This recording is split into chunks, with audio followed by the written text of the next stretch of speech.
Okay folks, in this video we're going to look at a particular example of the two-sample t-test. We have sample data here from two samples and we've got some context to work with. Is there convincing evidence that newborns have different weights on average depending on whether or not their mother smoked tobacco during pregnancy? Okay, we will use a t-test to assess whether there's a significant difference in the population mean birth weights at the 0.05 level of significance based on this sample data. We have information that was collected from a hospital, and there were 50 birth weights in the group entitled The Weight of Newborns Whose Mother Smoked, and 100 birth weights in the non-smoking sample here. And we see their sample means, sample standard deviations. We are testing if the population means are significantly different. This is based on sample data. We can see that certainly the two sample means are different. That is not what we are looking at.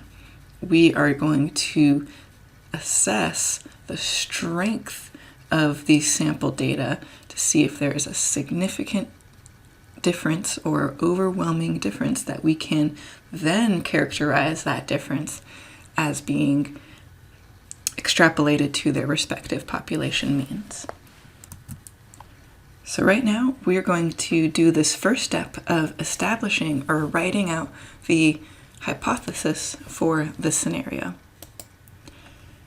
This needs to be constructed of both the null hypothesis and the alternative hypothesis. I'm going to write HO for the null. And if we consider the first listed sample here, I'm just going to call this sample number 1. Oops. And I'm going to call this sample number 2. I can then state, well, for the null hypothesis, that the two population means are the same. To be a little bit more descriptive, sometimes it's nice to actually write that out in words or in a little bit more detail. You might say the mean weight of newborns in the group of mothers who smoked is the same as the mean weight of newborns from mothers who did not smoke. That's kind of nice, so that way you don't have to think about, well, what was group 1, what was group 2? For the alternative hypothesis, we need to state that they are different. We'll use a not equal symbol there. Similarly, if you choose to do this with a little bit more detail, I'm going to write most of the same elements here, but I'm just going to put a not equal symbol. Our next step will be to calculate the test statistic. Recall that the formula for the test statistic is given by, in the numerator, there's the observed difference in sample means, and we are comparing that to the hypothesized difference from the null hypothesis. We can generally omit writing that, but I kind of like to do it at first in the first stages. And in the denominator, we've got s squared over n for the first sample and s squared over n for the second sample. And that's all in the square root. So let's compute that for the sample data that was provided. I can still see it up there, and I remember which group was number 1 and which group was number 2. Sample mean number 1, 6.78 minus sample mean number 2. In the denominator, I'm going to write a big square root sign. S, 1.43 pounds squared over the sample size of 50 for that group, and 1.6 pounds squared over the sample size for that group. I'm going to open R to use as a calculator so we can compute this. 6.78 minus 7.18, and that will be in the numerator. I'm using parentheses 1.43 squared over sample size of 50 plus 1.6 squared over sample size of 100. And I've got the square root, parentheses around the whole square root, so that feels good. Our test statistic, therefore, is about negative 1.551.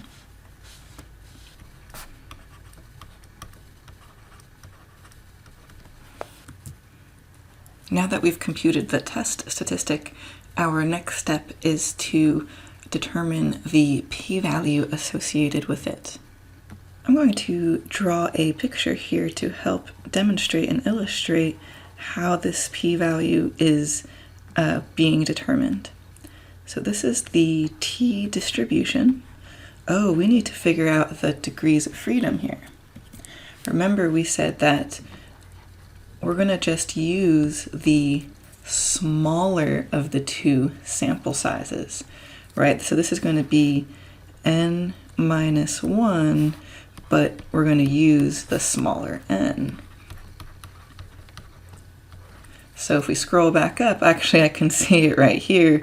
Our two sample sizes were 50 or 100, right? So we're going to use the smaller one. So I can say that this is the t distribution with 49 degrees of freedom. Our test statistic was a negative 1.551. We want the area beyond the test statistic.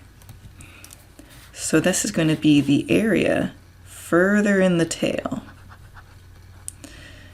And another way to consider this p-value is chance of obtaining a test statistic at least as extreme as the one that was observed. So just as extreme as negative 1.551, wouldn't that be positive 1.551? We need to also find this area. Okay, we didn't compute positive 1.551 as our test statistic, but we just as easily could have, right? What if we had calculated the test statistic, but we had switched the order of groups 1 and 2? And then it would have been a positive 1.551. So no big deal there. Recall that the t distribution is symmetric, yeah? Is there something in common between this orange region in the left and this orange region on the right? Don't they have something in common? They would be the same because of that symmetry. So each of those orange regions is the same area, right? And that each of them is composing half of the p-value. If we find one of those orange regions, the easier one to find will be the one on the left. When we find the left-tailed orange region, we can just then double it because of that symmetry property to get the entire p-value. We are going to use R to calculate this p-value. Let's think about what function we're going to need to use in R. Well, we are working with the t-distribution, so we want to think about, are we going to use the pt function or the qt function? Well, we are trying to find probability, so we need to use the pt function. So I'm going to cruise on over to R and determine this. Remember that the input for pt is, you're going to type in the t-value, comma, degrees of freedom. Then this will get you the probability to the left of your specified t-value. Our t-value that we want the probability to the left of, isn't that negative 1.551? And we need to say, comma, 49 degrees of freedom. Now this will just be the left-sided portion of the p-value. So this is still just going to be half of the desired p-value. We now need to get the other tail, but because it's the same, we can just double the output from above, and this will be what we need to make our conclusion. I'm going to write that down in our notes over here. Our p-value is approximately 0.1273. Our last step is to come up with a conclusion regarding our hypothesis based on this p-value. We compare the p-value to alpha, and alpha was given at the onset of the problem. I'll scroll up so we can see it again. Alpha was given as 0.05. The comparison that we are going to make between the p-value and alpha is just seeing which one is larger.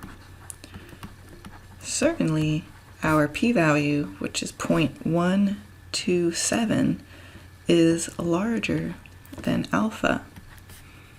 Therefore, our conclusion will be to not reject the null hypothesis. I think it is very valuable to interpret or translate this conclusion, because this is a very technical or jargony kind of conclusion that is not readily understandable by the layperson. So let's take a moment to consider how this applies back to our initial problem about the birth weights between these two groups, mothers who smoked and birth weight of babies from mothers who did not smoke. Our null hypothesis is that they are not significantly different. That is what the null hypothesis says. No significant difference. But the alternative says that there is a difference. Our conclusion, we are not rejecting the null hypothesis. That means we do not have evidence for the alternative. We do not have evidence for the alternative. Let's write that down. The sample data does not provide sufficient evidence for the alternative hypothesis.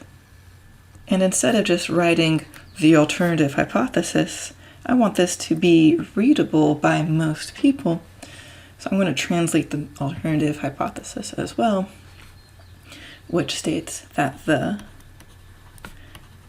mean birth weight are different between newborns whose mothers smoke or did not smoke during pregnancy. Let's dissect this statement a little further. We are not proving either hypothesis. Our data may support a hypothesis but does not prove it. We are not saying that the mean birth weights are the same. We're just saying that there's not evidence that they are different, significantly different. I wrote the note that I had stated that we do not say that there is evidence for the null hypothesis, just that there is insufficient evidence against the null hypothesis. Let's do a recap of this example. We are comparing these two samples and to see if there is an overwhelmingly or significant difference between them such that we can characterize that difference beyond the sample means into their respective population means. In this case, this test statistic was not considerably large enough to characterize this observed difference as anything more than chance. That test statistic was not that large, and it therefore resulted in a p-value that was large enough, that large enough threshold, that p-value is compared to alpha. Since this p-value was larger than alpha, we do not have evidence to support the alternative hypothesis, which states that the mean birth weights are different between the two groups. In the next video, we will do another example in which we see two samples that are quite different enough to characterize that into their population means. See you in the next video.